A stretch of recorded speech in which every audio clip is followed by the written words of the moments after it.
자, 아모스서 8장 1절에서 14절까지 말씀을 저희들이 교독해서 읽었습니다. 아모스서 7장에서 이제 9장까지 얘는 제가 지난번에 이제 하나님께서 북이스라엘 향해서 아모스를 통해서 총 5가지 환상들을 이제 보여주셨다고 제가 이제 말씀을 드린 바가 있습니다. 그래서 우리 7장에 3개의 이제 환상들이 나왔고, 오늘 이 8장에는 여름 과일 한 바구니 환상이라고 하는 이제 한 가지 이제 환상을 다루게 됩니다. 그 다음에 나중에 이제 다음 주에 이제 9장을 통해서 마지막 환상을 통해서 이 아모스서의 9장까지의 말씀을 다 이제 다루게 되어 있습니다. 근데 이제 오늘 이 아모스 강의 14번째 말씀은 이제 제목이 이렇게 되어 있습니다. 여름 과일 한 바구니 환상, 주의 말씀들을 듣는 것에 대해 기갈이라고 하는 이런 제목으로 하나님의 말씀을 여러분에게 이제 전해드리도록 하겠습니다. 사랑하는 여러분, 오늘 말씀을 들을 때 여름 과일 한 바구니와 기갈이라고 하는 이 표현이 서로 잘 매치가 된다고 여러분 생각이 되십니까? 잘 매치가 되지 않죠, 여러분?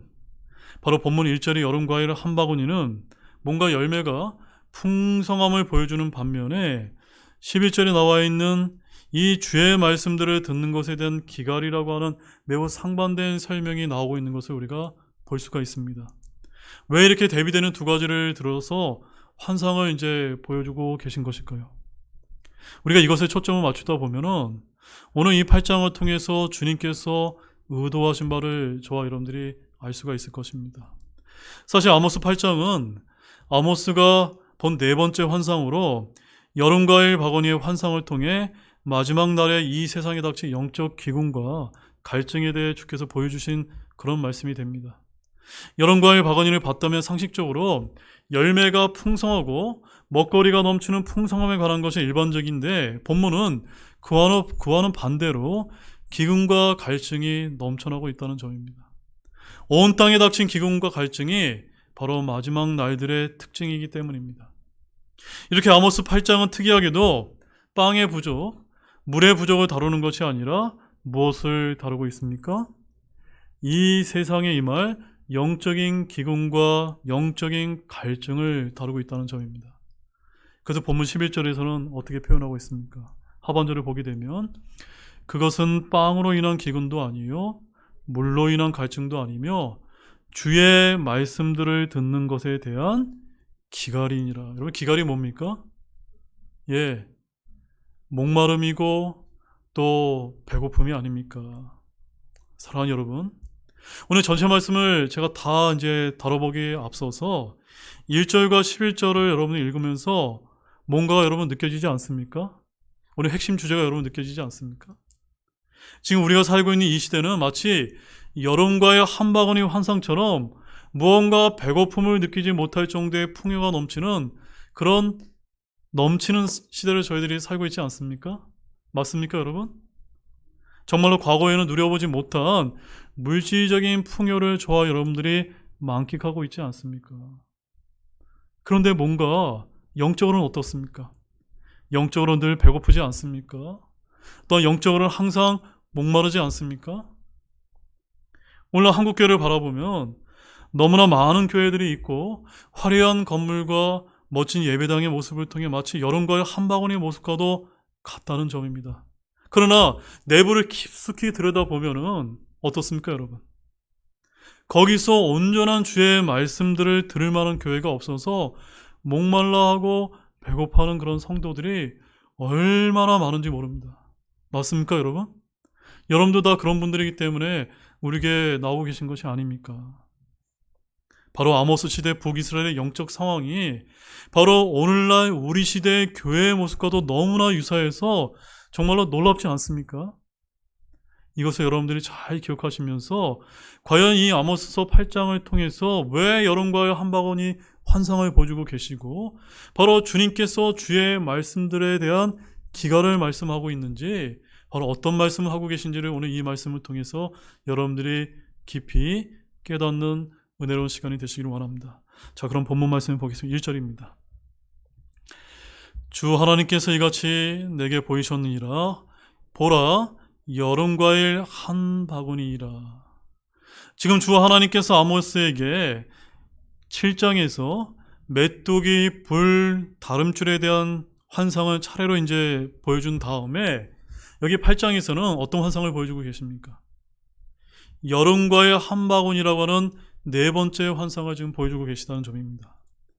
여러분, 히브리어로 여름과일이 어떻게 쓰이는지 아십니까? 히브리어로 여름과일에 해당되는 단어가 카이츠라고 하는 단어인데, 이 카이츠라고 하는 절의 끝에 해당되는 하케츠의 원형 케츠와 매우 유사한 자음을 가지고 있다고 합니다.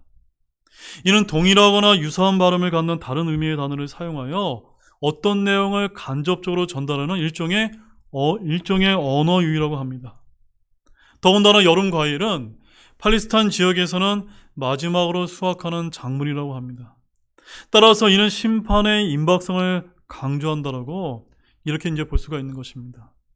이렇게 히브리어로 여름 과일은 끝이란 말과 동일한 단어인데, 즉 세상의 끝에 대한 환상을 여름 과일 한 바구니의 환상을 통해서 지금 아모스를 통해 보여주고 계신 것입니다. 성경에서 끝, 세상의 끝이라고 하면은 여러분 무엇이 생각나십니까? 바로 다니엘의 예언적 연대기에서 70제 주에 관한 말씀으로 바로 7년 환란기의 시점을 가리킨다고 여러분 연상이 되십니까? 바로 오늘 말씀이 바로 그 시점을 보여주고 있는 것입니다. 자, 본문 2절 말씀 보십시오. 그분께서 이르시되 아모스야 내가 무엇을 보느냐 하신 게 내가 이르되 여름과일 한 바구니이다 하매 그때 주께서 내게 이르시되 내 백성 이스라엘에게 끝이 닥쳤으니 내가 이후로는 그들 곁을 다시 그냥 지나가지 아니하리라. 지금 주님은 아모스에게 내가 무엇을 보느냐라고 물으셨고 아모스는 뭐라고 답했습니까? 여름과일 한 바구니이다 라고 이렇게 이제 답을 하고 있습니다. 주님은 이 환상이 어느 때 무엇을 뜻하는지 친히 직접 말씀을 해주고 계십니다. 어느 때입니까? 2절 말씀이 뭐라고 기록되어 있습니까? 내 백성 이스라엘에게 끝이 닥쳤으니. 여름과일이 익어져 가게 되면 그 끝에 수확을 하게 되어 있는데, 하나님께서는 북이스라엘의 여름과일을 수확할 때가 된 것처럼 이들의 죄악에 대한 심판의 때가 다가왔음을 지금 선포하고 있는 것입니다. 그래서 2절 하반절에 내가 이후로는 그들 곁을 다시 그냥 지나가지 아니하리라 라고 하는 이 말씀은 아모스 7장 8절에서도 이미 언급된 바가 있는데, 그냥 넘어가지 않고 반드시 심판을 행한다고 하는 그런 뜻이 되는 것입니다. 지나간다, 넘어간다고 하는 말씀은 심판의 면제와 유예인데, 지나가지 않는다고 하는 말은 심판을 반드시 집행한다고 하는 그런 말씀이 되는 것입니다. 여름과일 한 바구니 환상에 대해서 예레미야 8장 20절에서 이렇게 말씀한 바가 있습니다. 수확할 때가 지나고 여름이 끝났으나 우리는 구원을 받지 못하였도다라는 이 말씀을 한 적이 있는데, 바로 주의 오래 참으심이 끝나고 북이스라엘의 심판의 때가 온 것임을 보여주고 있는 것입니다. 본문 3절 말씀입니다. 자, 어떤 심판이 이제 임했을까요? 그 심판의 내용을 한번 보겠습니다. 같이 보겠습니다. 그날에는 성전의 노래들이 울부짖음이 되며 곳곳에 시체들이 많이 있어 그들이 묵묵히 그것들을 내버리리라. 주 하나님이 말하노라 하시니라. 여러분, 벌써 3절부터 끔찍한 일이 발생하고 있지 않습니까? 바로 마지막 날들의 일들을 묘사하고 있는 말씀입니다. 그날에는, 즉 주의 날, 7년 환란기의 때를 가리키고 있는데, 성전의 노래들이 울부짖음이 되며 곳곳에 무엇이 많이 있다고 말씀하고 있습니까? 시체들이 많이 있어서 산자들은 묵묵히 그 시체들을 버리는데, 오늘 아모스서 6장 10절에서 이미 언급된 바가 있지 않습니까? 본문 4절 말씀을 또 보십시오. 궁핍한 자를 삼키며 참으로 그 땅에 가난한 자를 망하게 하는 자들아, 너희는 이 말을 들으라. 자, 이제 4절에서 10절 말씀을 통해서 주님께서 북이스라엘의 죄를 지적하시고 심판하시는 판결문에 해당되는 그런 말씀이 등장하고 있습니다. 마치 판사가 판결을 하면서 죄수에게 그 판결문을 낭독해 주는 것 같은 그런 말씀이라는 사실입니다. 자, 여기 4절에서는 북이스라엘의 첫 번째 죄목이 무엇입니까? 궁핍한 자를 삼키며 그 땅에 가난한 자를 망하게 한다는 점입니다. 잠언 17장 5절 말씀을 가보게 되면 이런 말씀이 이제 기록되어 있습니다. 누구든지 가난한 자를 조롱하는 자는 그를 만드신 분을 모욕하느니 재난들을 즐거워하는 자는 형벌을 면하지 못하리라 라는 이런 말씀이 기록되어 있습니다. 이렇게 북이스라엘은 궁핍한 자를 삼키고 가난한 자를 멸망케 하는 그런 악한 사회였음을 보여주고 있는 것입니다. 우리 대한민국 역시도 이런 사회가 되어서는 안 되고 바로 우리 한국 교회가 이런 역할을 잘하는 그런 교회가 되기를 저희들이 소망합니다. 자, 본문 5절 말씀 보십시오. 자, 이제 두 번째 제목이 나옵니다. 같이 보겠습니다. 너희가 말하기를 월삭이 언제나 지나서 우리가 곡식을 팔까? 안식일이 언제나 지나서 우리가 에바를 작게 하고 세계를 크게 하며 속임수로 저울을 틀리게 한 뒤 밀을 내놓을까? 자, 여기서 북이스라엘 두 번째 제목이 또 무엇입니까? 월삭과 안식일 준수와 같은 율법에는 관심이 있습니까? 없습니까? 관심이 전혀 없습니다. 대신 어디에만 관심이 있습니까? 곡식을 속여 팔고 저울을 틀리게 하며 속임수로 돈을 버는 것에 이 북이스라엘 백성들이 훨씬 더 관심이 많았음을 여기서 표현하고 있는 그런 말씀인 것입니다. 월삭과 안식일과 절기 준수는 바로 하나님과의 그런 문제였고, 곡식을 파는 것, 에바, 세겔, 저울은 바로 우리 주변의 이웃들과의 문제였는데, 그러나 그들은 하나님과 이웃사랑에 대한 명령을 모두 저버렸던 것입니다. 본문 6절 말씀을 보십시오.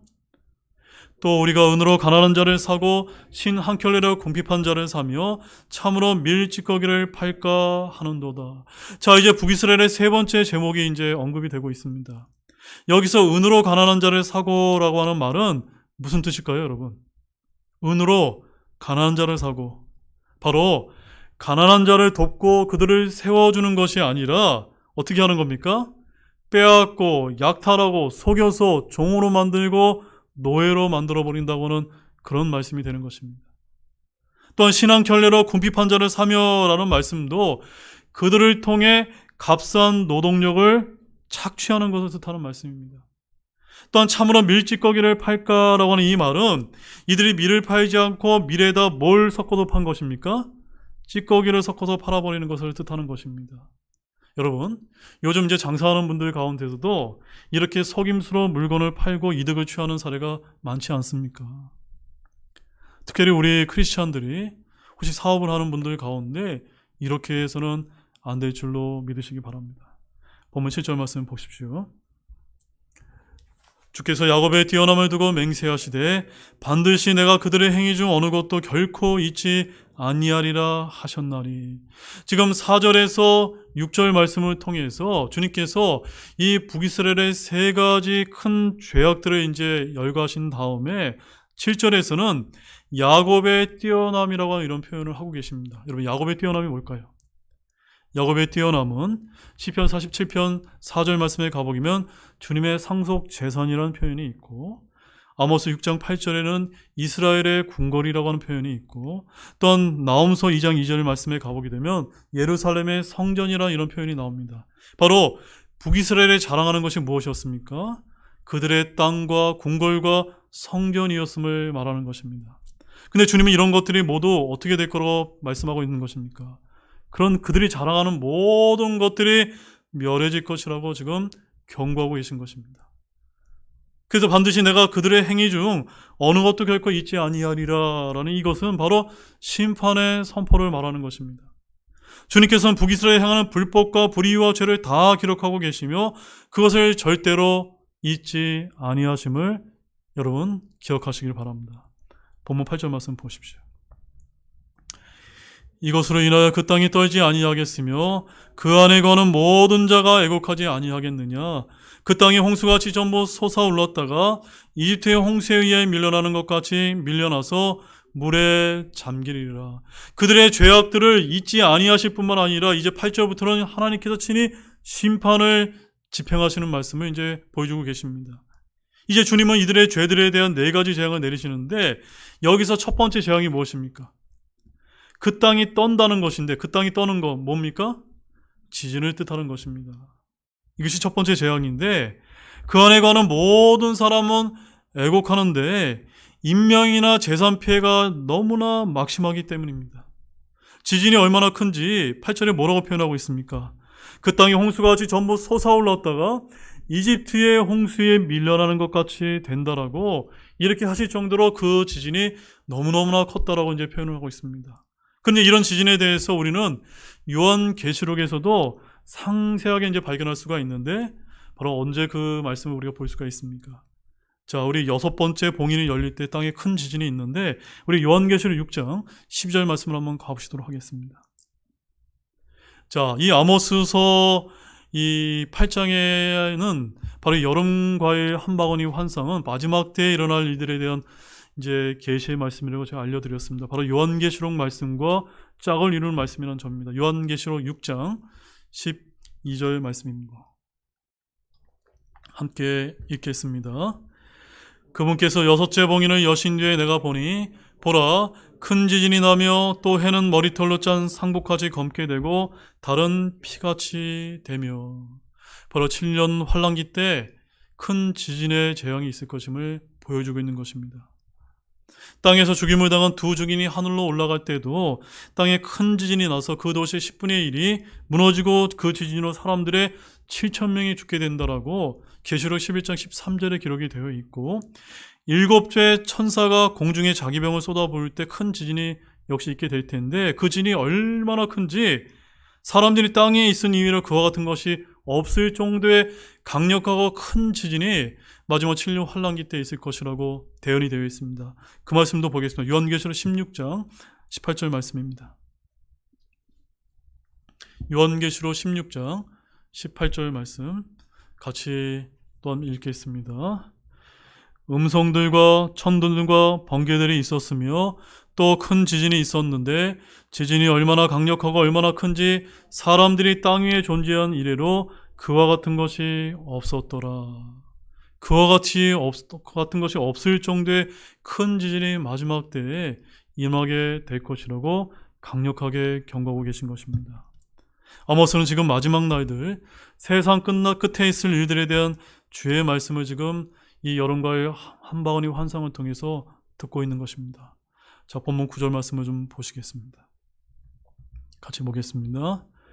주 하나님이 말하노라 그날에 내가 해를 정오에 지게 하고 밝은 대낮에 땅을 캄캄하게 하며. 자, 두 번째 재앙이 무엇입니까? 바로 두 번째 재앙은 어둠에 관한 재앙입니다.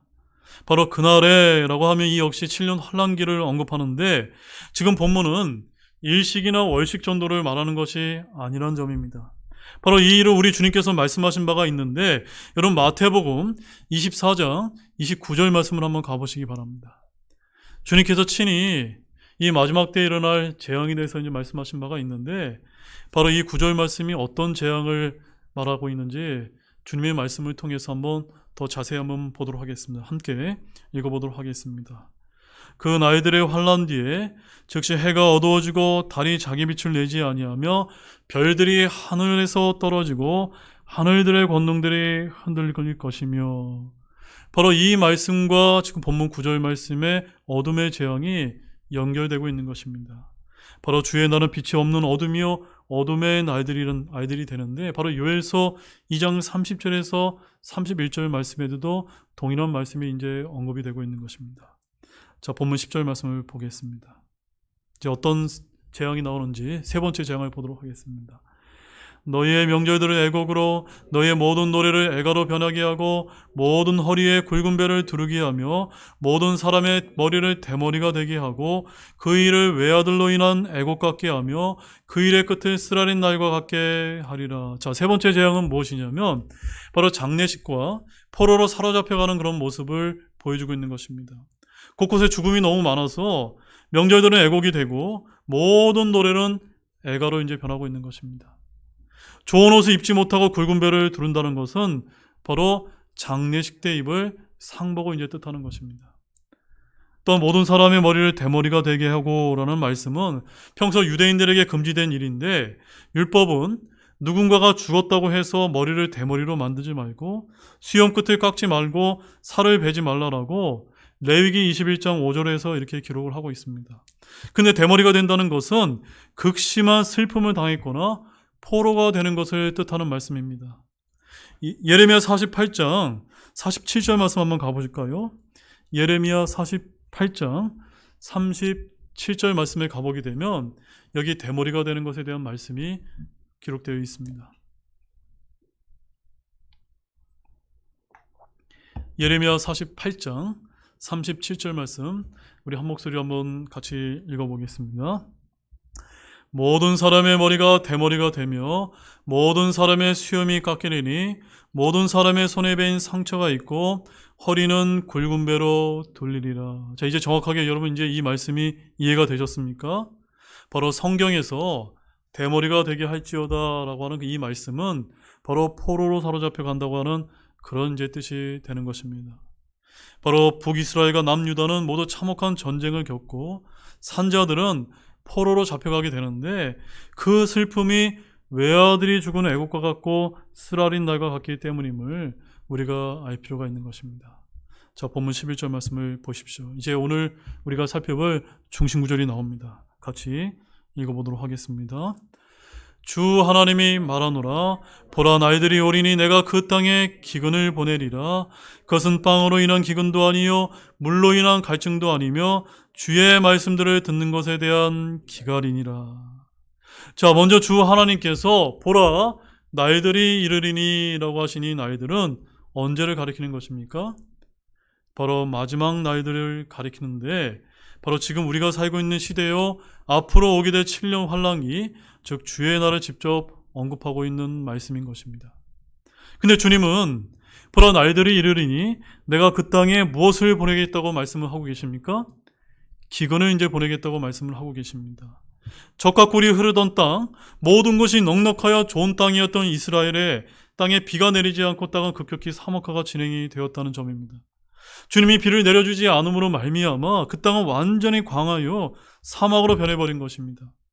여러분, 하나님께서는 자신의 독생자 예수 그리스도를 이 땅에 보내주셨습니다. 아멘이십니까? 그러나 그들은 주 예수 그리스도를 못 받고 십자가에 넘겨서 죽여버리지 않았습니까?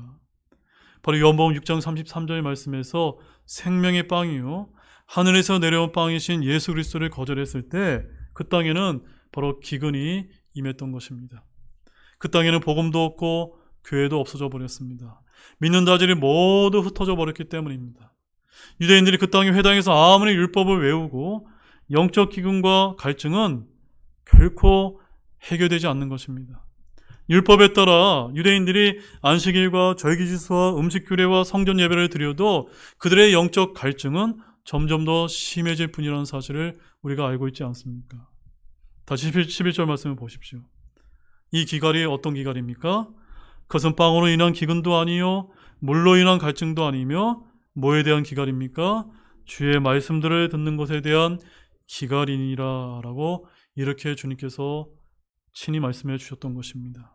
바로 주님이 이 땅에 보내신 기근 중 하나가 바로 하나님의 말씀을 듣지 못하는 것에 대한 기갈이라는 사실입니다. 오늘날 사람들은 교육과 과학과 기술의 발전 때문에 모든 면에서 놀랄 만한 지식의 발전을 이루었습니다.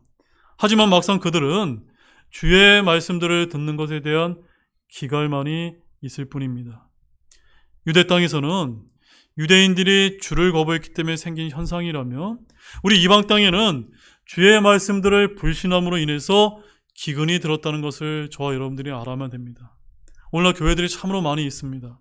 저기 유럽에 가보게 되면 이 카톨릭은 자기 교회 사람들이 성경을 읽지 못하도록 금지했고 누구든지 성경을 읽는 사람을 처벌하지 않았습니까? 또 오늘날 개신교는 또 어떻습니까? 하나님의 말씀이 변개되어 바른 말씀에 대한 영적 장님이 되어버리지 않았습니까? 지금 우리 시대에 우리가 살고 있는 이곳은 빵으로 인한 기근, 물로 인한 갈증 대신에 주의 말씀들에 듣는 것에 대한 기갈이 넘치고 있지 않습니까, 여러분? 맞습니까, 여러분? 본문 12절 말씀 보십시오. 그들이 바다에서 바다까지 북쪽에서 동쪽까지 떠돌아다니며 주의 말씀을 구하려고 이리저리 다름질하여도 그것을 찾지 못하리라. 왜 찾지 못할까요, 여러분? 바로 이스라엘이 바다에서 바다까지라고 하면은 지중해에서 사해까지, 갈릴리에서 지중해까지라는 말입니다. 또한 북쪽에서 동쪽까지라면 두로와 시돈에서 바빌론까지를 말하는데, 근데 주의 말씀은 바다에서 바다까지 북쪽에서 동쪽까지 떠돌아다니며 구할 필요가 있습니까? 없습니까? 그럴 필요가 전혀 없다는 것입니다. 오늘날 많은 사람들이 최초의 원본을 찾아서, 원본과 좀 더 가까운 원본을 찾아서 중동의 사막 곳곳을 뒤지고 무덤 속을 파헤치지만, 그렇게 떠돌아다닌다고, 이리저리 다름질한다고 그것을 얻지 못한다는 점입니다. 왜인지 아십니까? 왜냐하면 주의 말씀은 심히 가까운 곳에 있기 때문입니다. 어디에 있을까요? 로마서 10장 8절 말씀 한번 보시기 바랍니다. 로마서 10장 8절 말씀입니다. 로마서 10장 8절 우리 한 목소리로 읽겠습니다. 그러나 그것이 무엇이라고 말하느냐? 말씀이 내게 가까이 있어 내 입에 있고 내 마음에 있느니라 하나니 그것은 곧 우리가 선포하는 믿음의 말씀이라. 말씀이 어디 있습니까? 예, 여러분에게 가까이 있지 않습니까? 여러분의 손에 지금 들려있지 않습니까? 여러분들이 저기 멀리 대형 박물관이나 저기 이스라엘에 가서 도서관을 뒤지지 않아도 순수하고 완전하며 보존된 하나님의 말씀을 얻을 수 있다는 점입니다. 감사하지 않습니까, 여러분? 왜 얻지 못할까요? 다만 성경의 순수함과 완전함과 영광과 보존에 대한 불신 때문에 그 말씀을 구하지 못하고 얻지 못할 뿐이라는 사실입니다. 그러나 평생을 떠돌아다니며 이리저리 다름질해도 그것을 얻지 못하는 사람들이 얼마나 많은지 모릅니다. 그러나 여러분 손에는 완전하게 보존된 말씀이 들려있다는 것을 믿으시기 바랍니다. 또한 감사하시기 바랍니다. 그 사실을 믿지 못하면 여러분도 영적 기근과 갈증으로 똑같이 목말라 할지 모릅니다. 아니, 여러분들도 그 전에 이 성경을 알기 전에는 그렇게 똑같이 여러분 목말라 하지 않았습니까? 주의 말씀을 구해도 얻지 못하는 이유는 오늘날 대부분 주요 교단과 교회와 신학교에서 바른 말씀이 킹제임스 성경을 배척하기 때문입니다. 소위 학자들이란 사람들이 킹제임스 성경을 멀리하고 배척하도록 유도하면서 현대 역본들을 추천하기 때문입니다. 거짓으로 인해 사람들의 눈을 가렸기 때문인 것입니다. 마태복음 24장 35절 말씀을 한번 찾아보시기 바랍니다. 마태복음 24장 35절 말씀입니다. 우리 주님께서 뭐라고 이제 말씀을 하고 계실까요? 마태복음 24장 35절 함께 심차게 한번 읽어보겠습니다. 하늘과 땅은 없어지겠으나 내 말들은 없어지지 아니하리라. 하나도 변개되지 아니하고 하나도 삭제되지 않은 완전하게 보존된 순수한 말씀이 여러분의 손에 들려 있음으로 인하여 영광과 감사를 돌리기 바랍니다. 지금 보존하신 완전한 말씀은 지금 여러분의 손에 들려 있습니다. 왜냐하면 주님이 친히 말씀하신 내 말들이 없어지지 않기 때문인 것입니다. 그러면 여러분의 손에 들려있는 성경은 완전한 말씀이 맞습니까? 아니면 삭제되고 변개된 불완전한 말씀입니까? 여러분이 여전히 불완전한 말씀을 신뢰하신다면 주의 말씀을 구하려고 이리저리 다름질한다 하더라도 결코 그것을 얻지 못할 것입니다. 본문 13절 말씀을 보십시오. 그날의 아름다운 처녀들과 청년들이 갈증으로 인해 기진하리라. 여러분, 왜 청년들과 처녀들이 그 갈증으로 기진하는 이유가 무엇입니까? 무엇 때문입니까? 바로 주의 바른 말씀을 듣는 것에 대한 기갈 때문이 아닙니까? 바로 그날의 주의 말씀을 찾지만 찾을 수 없는 처녀들과 청년들이 갈증으로 인해, 이 갈증은 다른 갈증이 아니라 하나님의 바른 말씀을 듣는 것에 대한 그런 갈증이 아닙니까? 오늘날 청년들의 문제가 무엇인지를 너무나 잘 보여주고 있습니다. 가정교육과 학교교육과 인성교육과 무슨 교육을 외쳐도 청소년과 청년들의 문제가 잘 해결되지 않는 이유가 바로 여기에 있는 것입니다. 바로 게임과 쾌락에 빠져드는 젊은이들의 진짜 문제는 무엇이냐면 주의 말씀을 듣지 못한 기갈에서 오는 현상이요 결과라는 사실을 저와 여러분이 똑똑히 아시기를 바랍니다. 주의 말씀을 듣지 못하고 마음속에 그 말씀이 거하지 않을 때 그들은 갈증으로 인해서 기진하게 되고 마는 것입니다. 마지막으로 이제 본문 14절 말씀을 보겠습니다. 사마리아의 죄를 두고 맹세하여 이르기를 오 다나 내 신이 살아있다 하며 브엘세바의 풍속이 살아있다 하는 자들을 곧 그들도 쓰러져서 결코 다시 일어나지 못하리라. 자, 단은 이스라엘 12개 12지파 중에 단은 금송아지를 섬기는 우상숭배의 고장이었으며 브엘세바의 풍습이란 이곳은 유다의 제사장들이 분양하던 산당들이 있던 그런 곳이라고 열왕기하 23장 8절에 이제 기록이 되어 있습니다. 바로 단의 산당에 금송아지를 만들어 제당에 분양하던 우상을 일컬어서 14절에서 뭐라고 지금 표현하고 있습니까? 내 신이 살아있다고 이제 표현하고 있는데, 이렇게 선포하는 자들이나 브엘세바의 산당들의 제사장들이 와서 분양하는 풍습들이 살아있다고 하는 자들은 어떻게 될 거라고 주님께서 경고하고 계십니까?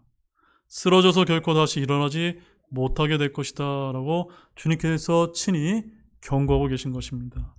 바로 이것은 주 하나님을 버리고 우상을 숭배하는 자들의 종말을 보여주고 있는 것입니다. 이제 말씀을 이제 드리도록 하겠습니다. 사랑하는 여러분, 오늘 이 아모스서 8장 말씀을 통해서 주님께서 보신 이 여름과의 한 방울이 환상을 통해서 여러분 무엇을 여러분 느끼셨습니까? 풍요를 느끼셨습니까? 기가를 느끼셨습니까? 혹시 여러분이 풍요를 느끼셨다면 무언가 여러분도 영적인 문제가 있는 것이고, 여러분의 기가를 느끼셨다면 여러분이 여전히 소망이 있다고 저는 여러분에게 말씀을 드립니다.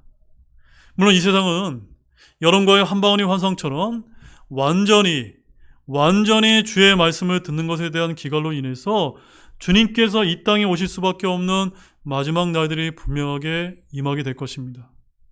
그러나 그때가 오기 전까지 여전히 우리에게는 소망이 있다는 사실을 아시기를 바랍니다. 근원은 멀리서 찾지 마시기 바랍니다. 바로 여러분의 손에 주의 말씀이 가까이 있다는 사실을 아시기를 바랍니다. 그것을 가까이 하고 읽고 연구하신다면 바로 영적인 기갈을 주님께서 해결해 주실 줄로 믿는 저와 여러분들이 되시기를 주님의 이름으로 축원합니다. 기도하고 마치겠습니다. 하나님 아버지, 오늘 이 아모스서 8장에 있는 말씀을 통해서